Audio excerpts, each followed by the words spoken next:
Damn, I forgot the sign. I told Pharaoh, let my people go. Israel will go.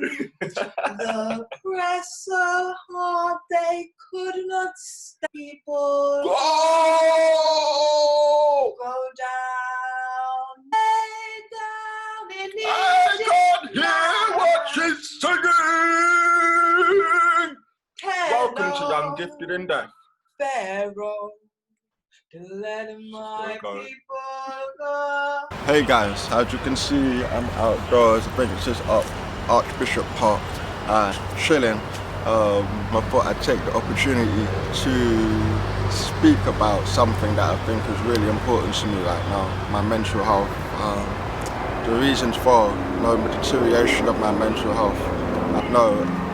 I really wanted to talk to you guys about music this week, but things have happened. I've been going through some things, and I believe that if I don't talk about these things, I'm going to miss an opportunity to bring to wider awareness issues that are impacting the deaf community, or even impacting me.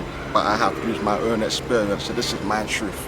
If it resonates with you, I'd love for you to drop a comment and let me know so we can have a wider discussion about it. For that reason, I've decided to call this podcast today, Deafness is a Mind Game. So what do I mean by deafness being a mind game? I've always been saddled with the statement of being wise beyond my years, of being quite intelligent, being sharp-minded, quick-witted, humorous, all the things that you can think of that make up someone that's supposed to be upstanding in society. It's never ever been any consideration for the cost that comes with me being someone who is that intelligent. My intelligence, my brain power, my functionality comes from my deafness, not because it's necessarily a gift. It is a gift, but it's also a curse. I spend a lot of time in my mind, overthinker, but I'm not an overthinker by hearing terms, if that makes sense. I'm an overthinker in the sense that I have to use my brain, I have to use my mind to process everything that's going on around me in a way that the hearing community don't have to.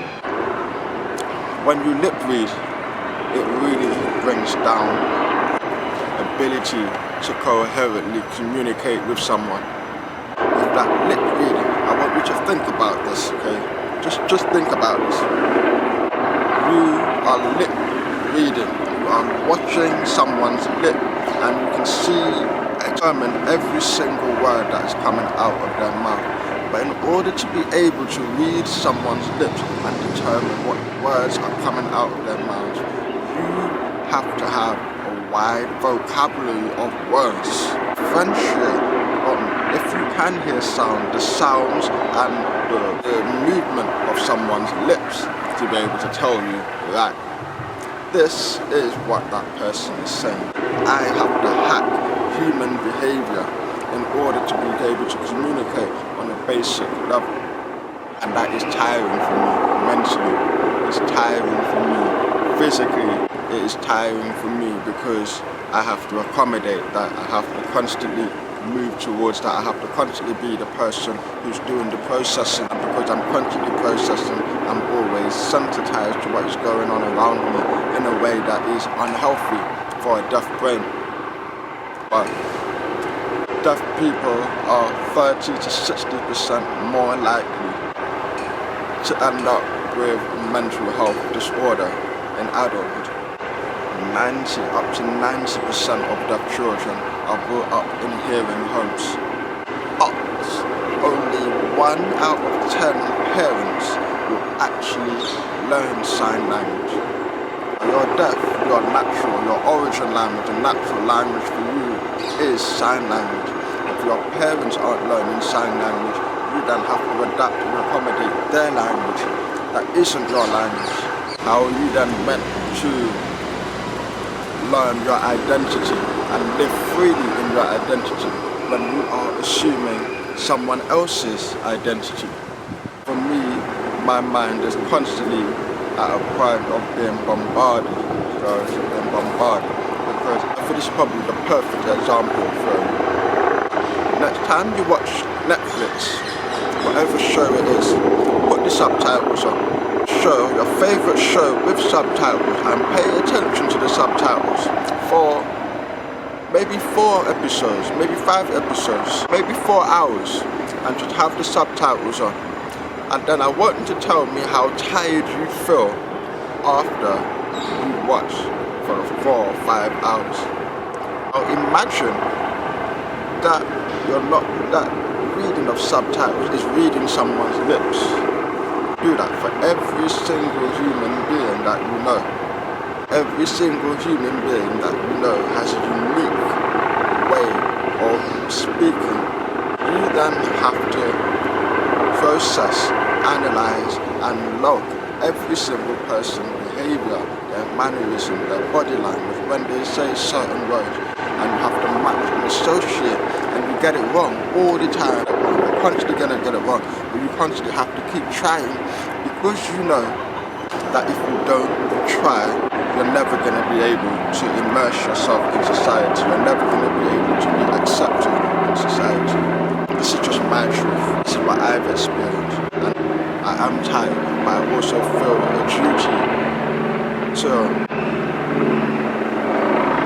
ensure that future deaf generations don't go through what I've gone through, where I have ended universes, people, knowledge in my mind. The way I learned about the world, how this world functions, is through non-fiction books, and that gave me an immense understanding of the world that I thought everyone else understood, but apparently they didn't. That I'm talking about, the American Industrial Revolution. I'm talking about slavery. I'm talking about architecture. I'm talking about, the 4 laws of conversation, basically. And I'm speaking about this, learning about these things. But I'm learning at a level that the people who know me, the people who love me, the people who are close to me aren't. So I'm constantly getting all this information. My brain is processing all of this information, but I am unable to use this information to connect with the people that are around me.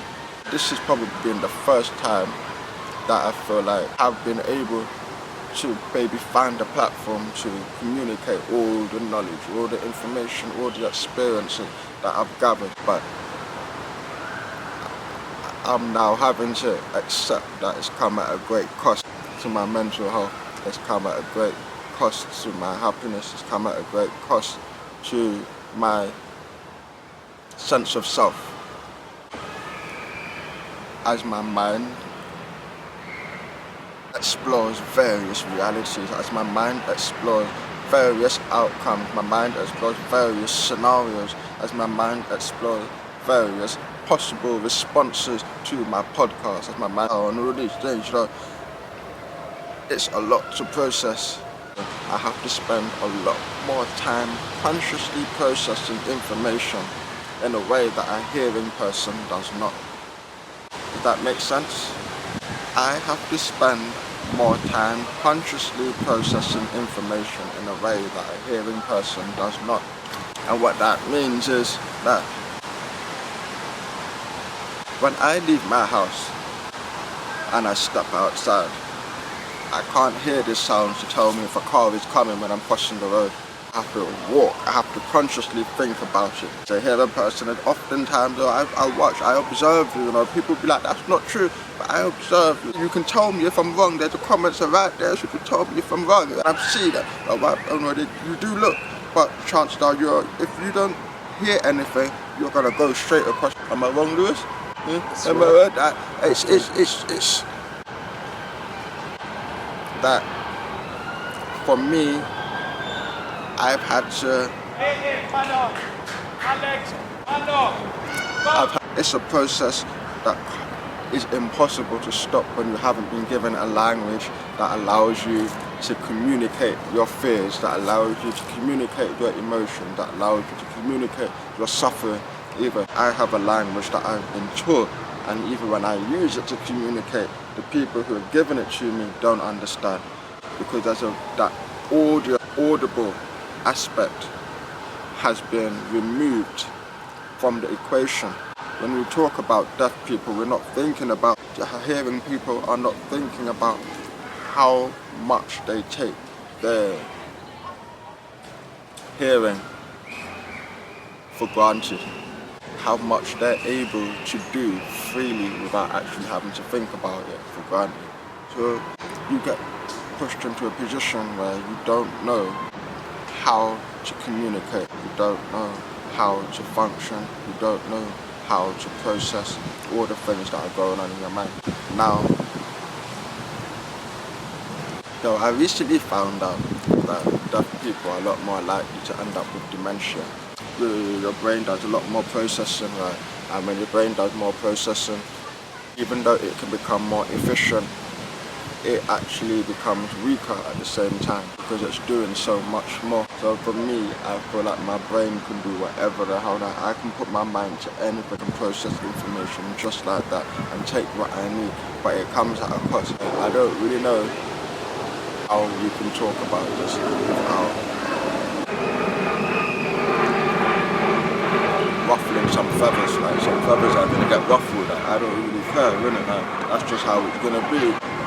We're in a position where we can't afford for a demographic or a community to be in a position where they don't feel safe, they don't feel cared for, they don't feel looked after, they don't feel listened to. And if you do feel like you can do that, if you do feel like no, there's no need for this topic to get any bigger, then it's gonna be for nothing, really. I don't know. I guess deep down I know that I'm coming to my own limit, my own limitations, how much longer I can go on without breaking down mentally, if that makes sense. There is also a responsibility to then bring in, encompass, and do for the deaf community something that can help them to grow, something that can help them to be immersed in this society, to live for something a little bit more than benefits check, if that makes sense. And because of that, so I'm just in a position where I don't want to put my mental health at risk anymore to accommodate the hearing community. I want to see a change, I want to see an effort, I want to see understanding, and the only way we can make that happen is if everyone is willing to accept their part in the problem. The only way that can happen is if everyone is willing to accept and acknowledge that they are also a part of the problem. I'm deaf man and I'm also a part of the problem. Me denying myself my own identity, me no.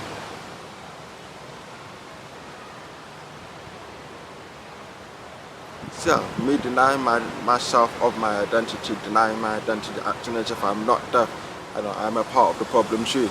You understand? So it's not like I'm just pointing the finger and we're all a part of the problem, but it's only when you're able to step aside and say, do you know what? I actually did some shit. I actually did mess up. I actually did.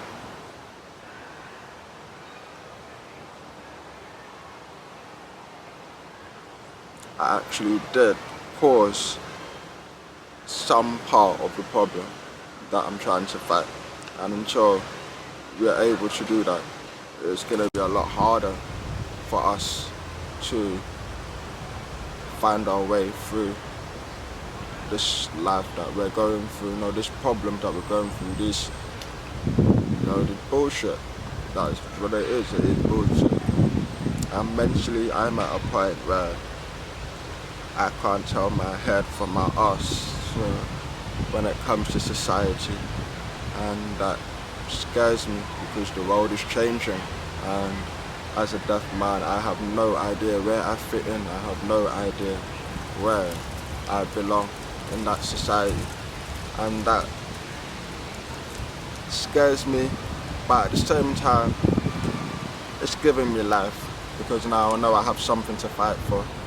Now I know that there's a cause I need to fight for, and I am gonna fight for at any cost. So yeah, I just wanted to speak straight from the heart today. I didn't want to mince my words. I don't want to. It's probably not the glossiest podcast, and I don't really mind.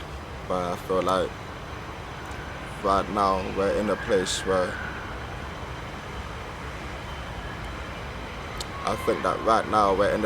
where our lives can change drastically if there is understanding. If you're willing to be a part of that change, drop a comment, let me know. Let's have a discussion. Let's start the discussion. Let's start a forum. Let's start a focus group. Let's do it. But I'm not really here to pander to egos. I just want to create a better reality for the people that I care about. So guys, a bit of a deep one. Thank you for joining again.